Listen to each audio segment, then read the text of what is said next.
नमस्कार दोस्तों, कलयुग के चमत्कार संतों की वाणी में आप सबका स्वागत है।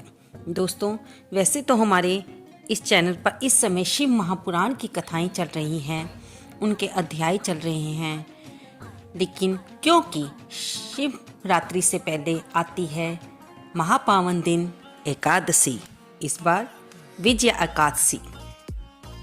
इस वीडियो में हम बात करेंगे फागुन मास में आने वाली कृष्ण पक्ष की एकादशी विजया एकादशी।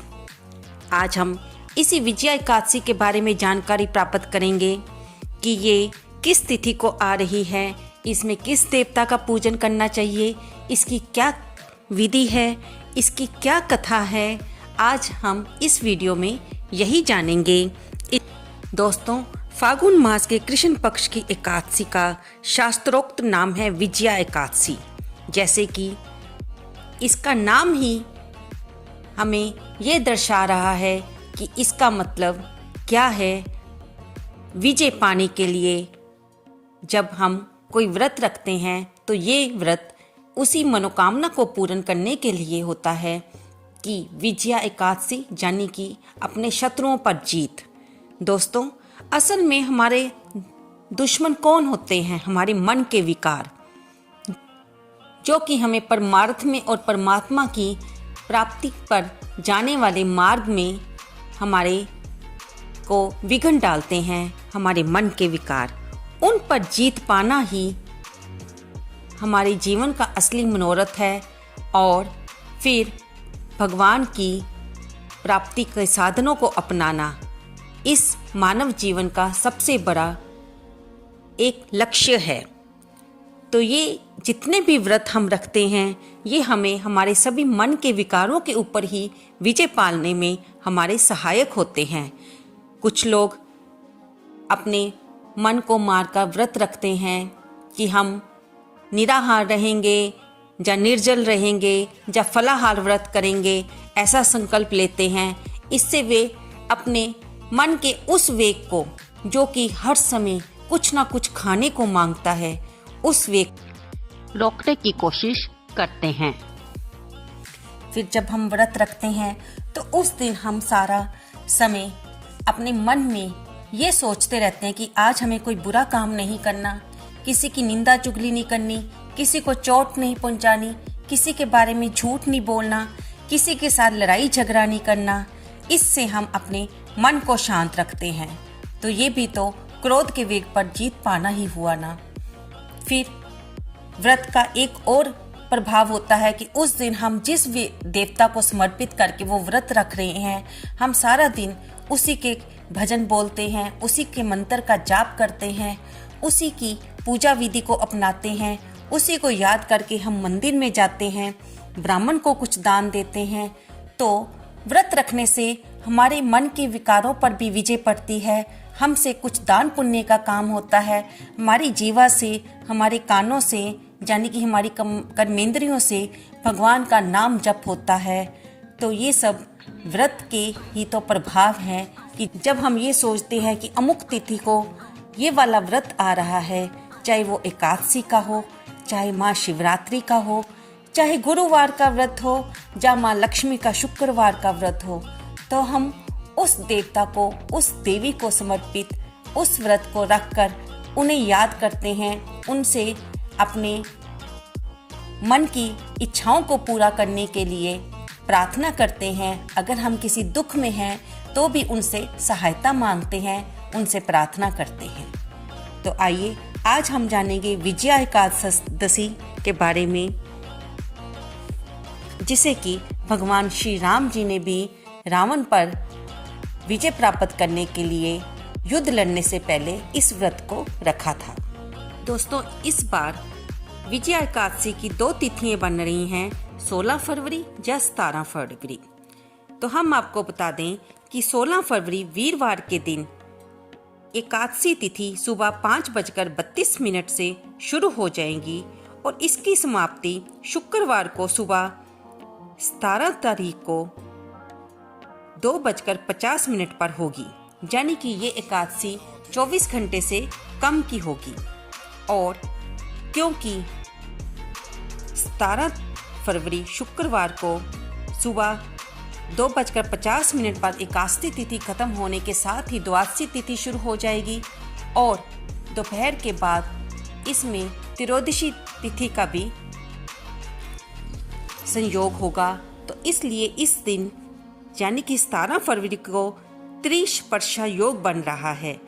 त्रिस्पर्शा योग उसे कहते हैं जब एकादशी, द्वादशी और त्रयोदशी तिथि तीनों एक ही दिन में मिल रही हों। दोस्तों, जब भी ऐसा संयोग आता है, ऐसा दिन आता है, तो उसे महापावनकारी दिन माना जाता है और इसलिए 17 फरवरी को महाद्वादशी व्रत कहा जाएगा। यानी कि 16 फरवरी को भी और 17 फरवरी को दोनों दिन एकादशी तिथि बन रही है। और मैं आपको बता दूं कि खाटू श्याम, बांके बिहारी मंदिर, राधा रमन मंदिर और उड़िया मठ के लोग 16 फरवरी को विजया एकादशी का व्रत रखेंगे और वैष्णव संप्रदाय के लोग 17 फरवरी को दिन शुक्रवार को विजया एकादशी का व्रत रखेंगे, क्योंकि इस दिन एकादशी व्रत ना मानकर ये महाद्वादशी व्रत कहा जाएगा और इसको बहुत ही पावन तिथि माना गया है। इसलिए ये आप पर निर्भर है कि आप 16 फरवरी को भी व्रत रख सकते हैं और अपने क्षेत्र के हिसाब से 17 फरवरी को भी व्रत रख सकते हैं। कुछ लोग वीरवार का भी व्रत रखते हैं, तो वे गुरुवार को अपने वीरवार के व्रत के साथ इस दिन एकादशी का व्रत रख सकते हैं। और अगर आपकी शारीरिक अवस्था ठीक है और आप 16 और 17 फरवरी दोनों दिन व्रत रख सकते हैं तो उत्तम कल्याणकारी हैं। लेकिन दोस्तों, इसके साथ ही हम आपको ये बता दें, क्योंकि 18 फरवरी को महाशिवरात्रि व्रत आ रहा है, जो कि साल में सबसे बड़ा दिन भगवान शिव का माना जाता है। और ये तो हमने सभी पुराणों में सुना है कि जो विष्णु भगवान को मानते हैं और अगर शिव की निंदा करते हैं तो वे विष्णु की पूजा के भी अधिकारी नहीं हैं, और जो शिव की पूजा करते हैं और विष्णु की निंदा करते हैं तो वे शिव पूजन के अधिकारी नहीं हैं, क्योंकि विष्णु और शिव तो एक ही हैं। हम इन दोनों में से किसी को भी माने, हमारी पूजा उसी परमात्मा को ही जाती है। इसलिए इसमें हमें बिल्कुल भी संशय नहीं करना चाहिए कि हम एकादशी का व्रत कर रहे हैं तो हम शिवरात्रि का व्रत ना रखें। मैं आपको सलाह दूंगी कि अगर आप अपनी शरीर की अवस्था के अनुसार दोनों व्रत रख सकें तो अति उत्तम है। दोस्तों, अब हम जानेंगे इसकी पूजन विधि। इस दिन भगवान विष्णु जी की पूजा की जाती है। इस दिन आप अपने घर के मंदिर में गंगा जल का छींटा देकर, अगर आपने लड्डू गोपाल की सेवा ली है, जहाँ श्री राधा कृष्ण जी का स्वरूप रखा है, तो उनका अभिषेक करके उन्हें विराजित कर उन्हें फूल माला चढ़ाएं, उन्हें दीपदान करें, उन्हें नैवेद्य दें और उनकी सामने बैठकर कथा करें और व्रत का संकल्प लें कि आप ये व्रत कैसे रखेंगे। हम आपको सभी एकादशियों में बताते हैं कि व्रत को रखने का नियम क्या है। दशमी के दिन सूर्यास्त से पहले ही आप खाना खा लें और उस दिन तामसिक भोजन ना करें। फिर सुबह स्वच्छ कपड़े पहनकर आप अपने घर के मंदिर में भगवान विष्णु की पूजा करें, उन्हें पीले वस्त्र चढ़ाएं और घर के पास अगर आपके कोई मंदिर है तो वहाँ पर भी अगर हो सके तो अवश्य जाएं, क्योंकि आजकल समय बदल गया है। सभी गृहिणियाँ भी घर से काम करने के लिए बाहर जाती हैं, तो ये सभी के लिए संभव नहीं है कि वो घर के पास के मंदिर में जा सकें। इसलिए आप घर पर भी इस व्रत में अपने मंदिर में पूजा कर सकते हैं, और अगर आपके पास समय है तो घर के पास में वाले मंदिर में भी अवश्य जाएं और प्रभु के स्वरूप के दर्शन कीजिए। उन्हें फल फूल नैवेद्य धूप दीपदान अवश्य करें और ब्राह्मण को कुछ ना कुछ दक्षिणा दें। फिर आप व्रत का संकल्प करें और घर में आप इस व्रत पर विजया एकादशी के व्रत में कलश स्थापित किया जाता है, जो कि इस एकादशी के व्रत में बहुत जरूरी माना जाता है। इसमें ये होता है कि आप कलश में थोड़ा सा गंगा जल मिलाकर फिर जल से भरकर उसमें एक सुपारी, हल्दी की गांठ और एक सिक्का डाल दें। फिर सतनाजे की एक ढेरी बनाकर उस पर कलश को स्थापित करें और प्रभु के स्वरूप को या चित्रपट को सामने रखकर उन पर टीका लगाकर उनकी पूजा करें और फिर प्रभु के सामने बैठकर इस व्रत की कथा सुनें और बाद में आरती करें। शाम को भी आप इसी तरह भगवान के सामने दीप जलाएं और उनके सामने कथा करके पूजा करें और आरती करें। फिर भगवान से अपने व्रत में होने वाली किसी भी भूल के लिए क्षमा मांगे, ताकि वे जाने में आपसे अगर कोई भूल हो गई हो व्रत को रखने में तो वे इसे क्षमा करें और प्रभु से जिस कामना के लिए आपने ये व्रत रखा है उसके लिए भगवान से प्रार्थना करें। दोस्तों, हम आपको एक बात और बता दें कि हम जब बाज़ार से सतनाजा लाते हैं तो हम किलो या सवा किलो के रूप में लाते हैं, लेकिन जब हम कलश स्थापित करते हैं तो उसके नीचे हम एक ढेरी ही रख पाते हैं। तो जब आप व्रत का पारण करें तो इस सतनाजे को भी अपने उसी किलो वाले लिफाफे में डाल लें और इस सतनाजे को कलश के सहित, जैसा कि कथा के बीच में भी बताया गया है कि भगवान श्री राम जी को भी वाग्दलभ्य ऋषि ने इस कलश को ब्राह्मण को दान देने की बात कही है। हमें भी इस सतनाजे सहित कलश को उत्तम ब्राह्मण को दान दे दें और इसमें हमने जो हल्दी और सुपारी डाली थी और जो सिक्का डाला था उसे आप अपने खजाने में रख दें, जहाँ पर आप अपने घर की लक्ष्मी यानी कि पैसे को रखते हैं वहाँ पर इसे रखें, ताकि आपके घर में बरकत बनी रहे, माँ लक्ष्मी की भरपूर कृपा बनी। आइए अब हम सुनते हैं विजया एकादशी की कथा। भगवान श्री राम ने लंका पर चढ़ाई करते समय रावण पर विजय प्राप्त की कामना से इस एकादशी का व्रत किया था। सभी प्रकार के दुख दूर करके सभी कार्यों में विजय और सफलता प्रदायक इस विजया एकादशी को भगवान विष्णु का पूजन किया जाता है। हमने ये पहली एकादशियों में भी सुना है कि ये सारी एकादशी की कथा युधिष्ठिर जी भगवान कृष्ण जी से सुन रहे हैं। विजया एकादशी की कथा के बारे में भी सुनाने के लिए वे भगवान कृष्ण से प्रार्थना करते हैं, हे वासुदेव, फागुन मास के कृष्ण पक्ष का एकादशी का क्या नाम है? इसका व्रत करने से किन फलों की प्राप्ति होती है? इसका विधि विधान क्या है? कृपया पूर्वक मुझे बताइए। योगेश्वर भगवान श्री कृष्ण ने कहा, हे राजेंद्र, फागुन मास के कृष्ण पक्ष की इस सर्व सिद्धि प्रदायक एकादशी का नाम विजया है। इस व्रत करने वाले मनुष्य को सभी कार्यों में विजय मिलती है। इस विजया एकादशी का महात्म्य के सुनने व पढ़ने मात्र से समस्त पाप नष्ट हो जाते हैं। एक प्राचीन कथा सुनाते हुए भगवान श्री कृष्ण ने आगे कहा, एक समय देव ऋषि नारद ने ब्रह्मा जी से यही प्रश्न किया था। तब ब्रह्मा जी ने नारद जी से कहा था, हे नारद, ध्यान पूर्वक सुनो।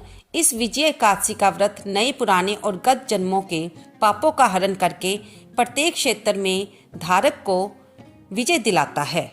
रामायण के प्रसंग का वर्णन करते हुए ब्रह्मा जी ने आगे कहा, त्रेता युग में मर्यादा पुरुषोत्तम श्री रामचंद्र जी को जब 14 वर्ष का वनवास हुआ, तब वे श्री लक्ष्मण तथा सीता जी के साथ पंचवटी में निवास करने लगे। वहां से दुष्ट रावण ने जब सीता जी का हरण कर लिया, तब श्री राम जी और लक्ष्मण जी अत्यंत व्याकुल होकर सीता जी की खोज में चले।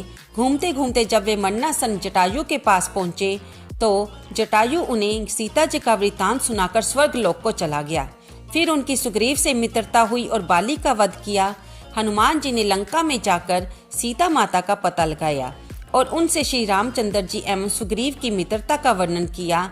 वहां से लौटकर हनुमान जी श्री रामचंद्र जी के पास गए और श्री रामचंद्र जी ने वानर सेना सहित सुग्रीव की सम्मति से लंका को प्रस्थान किया।